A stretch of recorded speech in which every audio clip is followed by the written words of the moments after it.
यो सानो भिडियो लिएर आएको छु है। आज हाइकिङको कुनै प्लान त थिएन, तर समयको सदुपयोग गरेको अवस्था।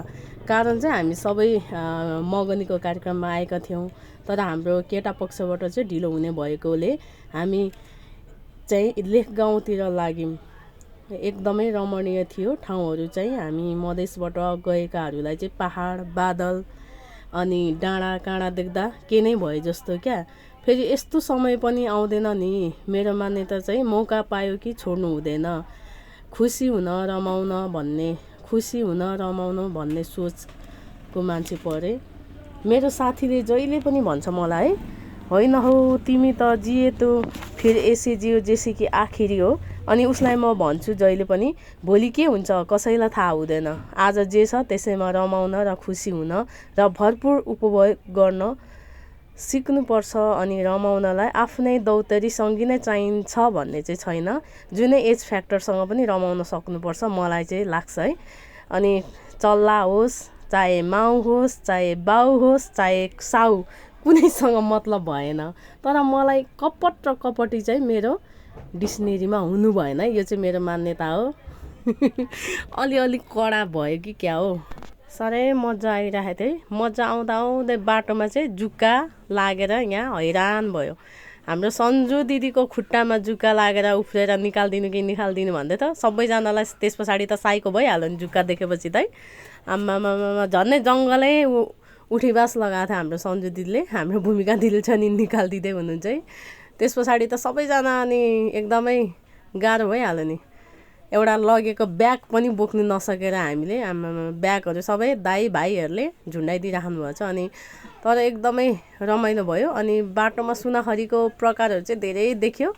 अनि आशाले भन्दै थियो यो कसले टिपेको भन्दै चाहिँ यो चाहिँ पुरा मैले भनेर पुरा म चाहिँ पुरा दादा भइरहेको थिएँ क्या। हामीले धेरैवटा सुनाखरीको प्रजातिहरू पनि ल्यायौँ है। यो तपाईँहरूले देखिरहेको चाहिँ सेतो एकदमै रमाइलो भयो। हामी यति मजा आयो कि है। अनि यो ऐसेलु त हामी सबैलाई थाहा छ, तर अब त्यही हो कहिले नदेखेको जस्तो टाइपको हुन्छ। तर पनि अब हामी मधेस बस्नेलाई चाहिँ आमामा त्यो ऐसेलुको सिजनमा पुगेको थियो, त्यही भएर टिपेर भिडियो बनायौँ अनि खायौँ पनि होइन। रमाइलो भयो। भिडियोहरू रेकर्ड गर्दै हिँड्यौँ है हामी हिँडेको। अनि यस्तो अवस्था थियो कि अघि मैले भनिहालेँ हाम्रो हाइकिङ जाने कुनै सोच होइन। हामीले समयको चाहिँ सदुपयोग गरेको।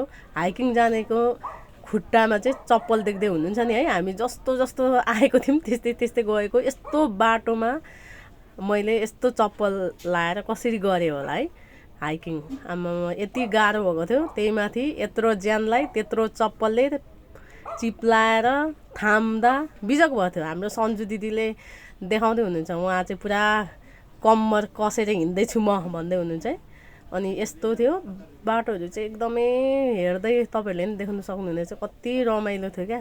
जस हामीले हिँडेको जसरी दुःख पाए तापनि जुन ठाउँमा हामी पुग्यौँ एकदमै रमणीय थियो है। एकदमै हिँडेको जस्तो पनि लागेन क्या। त्यो एउटा मान्छेलाई हुन्छ नि के भन्छ, हामी चाहिँ जुन ठाउँमा जाँदैछौँ अनि त्यो ठाउँ चाहिँ कस्तो होला भनेर चाहिँ हामीलाई जुन जिज्ञासा हुन्छ नि, ओहो त्यो जिज्ञासाले पनि हामीलाई हिँडाउँदो रहेछ क्या।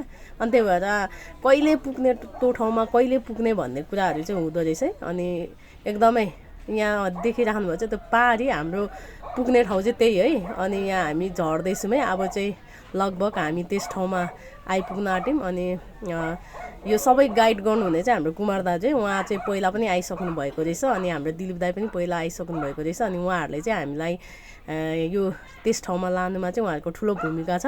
उहाँहरूले नै हामीलाई बाटो देखाउँदै अनि लानुभएको। अनि अब भिडियो त अब रेकर्ड गर्नै पर्यो, एकअर्कालाई क्यामेरा थमाउँदै भए पनि है। अब किन भन्दाखेरि यो भिडियोहरू रेकर्ड गर्नुको दुईवटा कारण छ है मेरो तर्फबाट चाहिँ। एउटा चाहिँ अब फेसबुकमा मेमोरी को रूपमा वर्षमा फेसबुकले फिर्ता दिँदो रहेछ गिफ्ट, यो समयमा चाहिँ यो ठाउँमा पुगेको थियो भनेर। अनि अर्को कुरा चाहिँ फेरि के छ भन्दाखेरि मेरो चाहिँ मोबाइलको स्टोरेज फुल हुन्छ। अनि हतार पोस्ट गर अनि डिलिट हानु। अब स्टोरेज त खाली बनाउनु पर्यो। अब कतिचोटि मलाई साथीले नै भन्छ कि आमामा ब्याक टु ब्याक पोस्ट हाने गर्छ भन्छ। अब पीडा के थाहा माई फोनको पीडा। अब स्टोरेज खाली बनाउनु पर्ने छ नि त हैन। अनि त्यही भएर पनि म चाहिँ जहाँ जुन ठाउँमा पुग्छु ठ्याक्क पोस्ट गरिहाल्ने, डिलिट हानिहाल्ने, खाली त बनाउनु पर्यो। अनि लगभग हामी चाहिँ आइपुग्यौँ। अब चाहिँ समतल छ अनि एकदमै राम्रो लाग्यो। यो ठाउँ चाहिँ मैले भिडियोमा देखेको थिएँ जतिखेर चाहिँ फुलहरू चाहिँ हैन वरिपरि फुलेका थिए। यस बेला चाहिँ फुल चाहिँ छैन, तर पनि एकदमै खुसी लाग्यो। जुन ठाउँमा हामी आउने भनेर हामीले हिँडेको थियौँ त्यो ठाउँ चाहिँ हामी आइपुग्यौँ क्या। एकदमै खुसी लाग्यो। यो चाहिँ लेक गाउँ अनि यसमा चाहिँ यो ठाउँमा चाहिँ हिउँहरू पनि पर्दो रहेछ, तर अहिले हिउँको सिजन नभएको कारणले गर्दाखेरि चाहिँ अनि हिउँ नपरे तापनि यो तालहरू देखेर यो रमणीय स्थलहरू देखेर चाहिँ एकदमै खुसी लाग्यो है। अनि तालको नाम पनि अचम्मको रहेछ। हामीले त लेक गाउँ मात्र भनेको थियौँ, तालको नाम त यहाँ खतरा छ, तपाईँहरूले बोर्डमा हेर्नु सक्नुहुनेछ है। अनि के भन्नु र, खुसीको सीमै रहेन, यति राम्रो कि। तालको नाम हेर्नुहोस् न हौ, तालको नाम गुदाला मोजाला ताल अरे। ल हामी त लेख गाउँ भनेर हेरिरहेको थियौँ, तालको नाम देखेर फेरि अचम्मै लाग्यो। अनि सबैतिरबाट भ्यूहरू खिच्यौँ है। अनि केटीहरू पनि अगाडि पुगेर भिडियो फोटोहरू खिच्दैछ है। अनि एकदमै यति साह्रो खुसी भयो कि यो देखेर।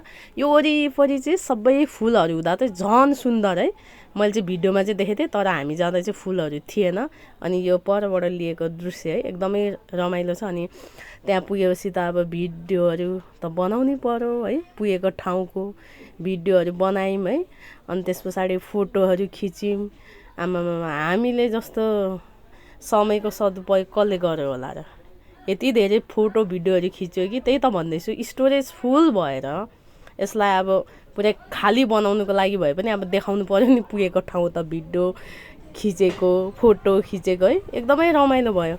अनि म तपाईँहरूलाई पनि के भन्न चाहन्छु भने जसले यो भिडियोहरू हेर्नुहुन्छ आजको दिन आजकै लागि हो। अनि भोलि भनेर तपाईँहरू नपर्खिनु होला। भोलि के हो भोलि नहुनु पनि सक्छ, नआउनु पनि सक्छ। अनि आजै रमाउने हो, आजै खिच्ने हो, आजै भिडियो बनाउने हो, आजै घुम्ने हो, आजै हिँड्ने हो। आज मौका पायो भने फेरि अब जबरजस्ती त गर्नु भएन, तर पाएको कुरालाई चाहिँ हामीले छोड्नु भएन। अघि अब सुरुमा तपाईँहरूले हेर्नुभयो हामी कतिखेर हिँडेको थियौँ भनेर। भरे हामी फर्किँदा चाहिँ यस्तो अवस्था थियो है। यस्तो त्यही माथि चप्पलमा बाटो अँध्यारो बिजोकले आइपुग्यौँ नि। जसरी जाँदा यस्तो खुसी थियो, आउँदाखेरि चाहिँ लथ्रक्कै भइएको थियो। किन भन्दाखेरि अब जुन ठाउँमा हामी पुग्नुको लागि सुरुमा हामी एकदमै लालायित भएको थियौँ, त्यो ठाउँ हेरिसकेपछि चाहिँ अब यो मानवीय स्वभाव होला। अनि सुरुको जतिको जुन जोस जागर चाहिँ हुँदैन रहेछ। र भए पनि हामी चाहिँ आइपुग्यौँ, किन भन्दाखेरि केटा पक्षको मान्छेहरू आइपुग्नु भएको छ, हाम्रो पाहुनाहरू भनिकन बाटैमा कल आइसकेको थियो। अनि एकदमै हामी आइपुग्दा चाहिँ यो दृश्य तपाईँहरूले देख्नुहुन्छ, यो बेलुका एकदमै रमाइलो हाम्रो लागि त। अब डाँडा काँडा पहाड पखेरो रमाइलो हुँदो रहेछ, किन भन्दाखेरि यहाँ मधेसमा त समतल। अनि एकदमै धन्यवाद छ तपाईँहरूलाई, हेरिदिनु भयो, हेरेर पनि तपाईँहरू खुसी भइदिनु भयो। मलाई लाग्छ तपाईँहरू खुसी हुनुभयो। हस् त, बाई बाई।